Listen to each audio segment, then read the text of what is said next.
The sequel to the legendary Jedi Fallen Order Jedi Survivor has finally released, and in it, we learn various secrets about the creation of various lightsaber colors, one in particular. The creation of the orange-red lightsabers that have already debuted in the Ahsoka trailer. As in Jedi Survivor, we get a more detailed explanation and hints at the true origins and meanings of this orange-red blade. Spoilers will lie ahead for Jedi Survivor, so if you have not played or at least watched the cutscenes, please go do so before continuing. And again, as always, welcome back to the archives. In canon, lightsaber colors and their meaning have been getting a whole lot more highlight as of recently, especially with the release of the High Republic era and various explanations. The High Republic era has given us various new colors that we have not seen beforehand and are only delegated to Legends continuity until recently. Among these colors in the High Republic, two in particular have been getting a lot of the spotlight, those colors being yellow and orange. Golden lightsabers have become something of an icon of the High Republic,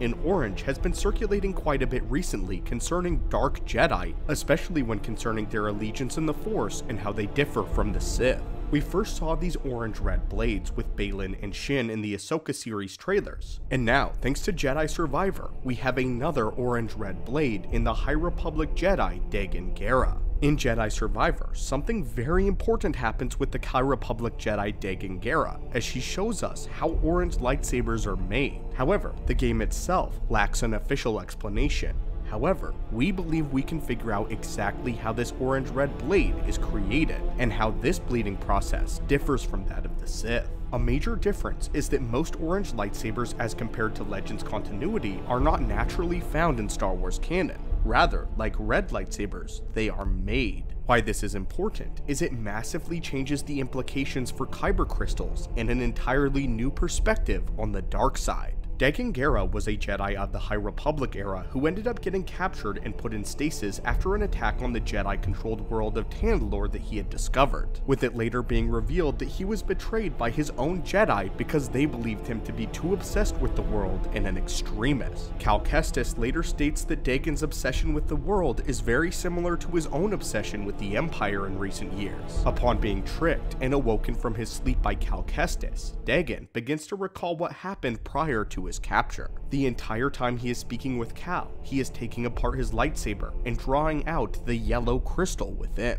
He tells the story of how he discovered the planet and made it his home, and when the invaders arrived, he put up a valiant battle against them. However, the Jedi Council had decided to retreat with no plans of a counterattack, willing to surrender the system to invaders. As Dagan is telling the story, his rage begins to build, and the crystal in his hand starts to react. Cal tries to stop him, as it seems as though he knows what is occurring, but before he could do anything, the crystal lets out a burst of energy before being turned into an orange-red coloration. Dagan reforms his lightsaber and ignites an orange blade. This revolution is absolutely huge to lore because it has revealed to us that the orange crystals are a result of a bleeding process. But what is the greater significance of Dagan's yellow lightsaber crystal? Well, as we learned during the Clone Wars era, Jedi were actually unable to imprint upon a lightsaber and gain a yellow coloration. However, the Jedi of the High Republic were able to do so, with the yellow High Republic lightsabers later being passed on to the Jedi Temple Guards. However, again, more modern Jedi do not share the stance in the Force that creates a yellow blade. But moving on to the bleeding of this yellow lightsaber, the process of bleeding a crystal is something that we have only seen or heard of a few times, with it first being introduced to us in the Ahsoka novel, and then we see it actually being done for the first time in the 2017 Darth Vader comic book run. In that run, we discover that the process of bleeding must be done by taking a kyber crystal from a Jedi and using the dark side to bend it to one's will by pouring their anger, hatred, pain, and suffering within the crystal. When done successfully, this typically resulted in the crimson-red color indicative of most darkside wielders, darksiders such as Sith, Inquisitors, and various Dark Jedi. However, Dark Jedi are getting a huge overhaul in canon continuity as seen of late. And one of these big changes is the fact that many Dark Jedi seem to prefer the use of orange lightsabers as opposed to red. But again, what does this orange mean? In Legends, there is only speculation and only seen a handful of times the orange blade by both light and dark side wielders. Many of the first theories believed that orange reflected a balance in the Force, or at least that the users had a hand in both sides, but clearly that's not the case. Other theories stated that orange resulted specifically from bleeding yellow crystals, but this can't be so either, otherwise the Grand Inquisitor's lightsaber would be orange. However, it's red, with previously the Grand Inquisitor being a temple guard. However, it is possible that he did take a crystal from another fallen Jedi and did not use his own yellow. But now, we believe that we have the true answer to the orange blade. This theory comes from closely examining Dagan Gera as a person and scrutinizing what his motives were and what he actually wanted.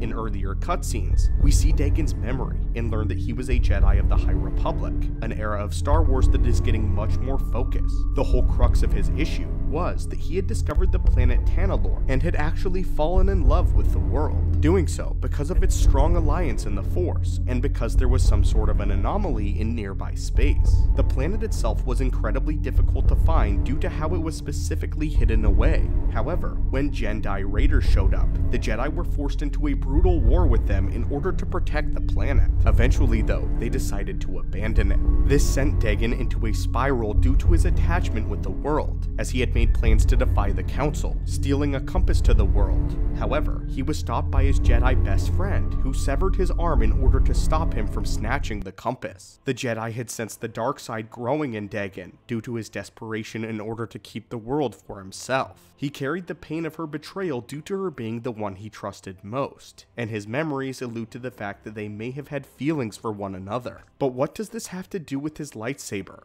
Well, Dagan was a Jedi of the High Republic, an era considered to be the golden age of the Jedi. Basically, when the Jedi had everything correct. The Jedi were courageous, selfless, peaceful, and actually cared about the people on a deeper level that they served. They were truly the good guy. If this is true, then Dagan's turn to the dark side would have had very specific connotations. That being, he would have turned for a righteous reason. Not just because he was seduced by power, but because he believed he had a good reason to do so. With that though, we know that the dark side corrupts all intentions, no matter how pure. But there is a difference between selfish ambition and of course a better future. Dagan's feelings, compounded by the betrayal of the one that he loved and the loss of the planet that he loved, both of which follow in line with the characters of Baylan and Shin from the Ahsoka series, who do not seem to attack with aggression or a savage fury, but rather with cold, calculated determination. The orange saber reflects a user who is consumed by the fires of a righteous fury, a Jedi who has gone so far in their virtuous indignation that they have embraced the dark side, doing so not from a place of a lust for power or selfishness, at least at first. With this though, some may say that Anakin should have had an orange blade, but this is actually incorrect. Yes, he did what he did because of his love for Padme,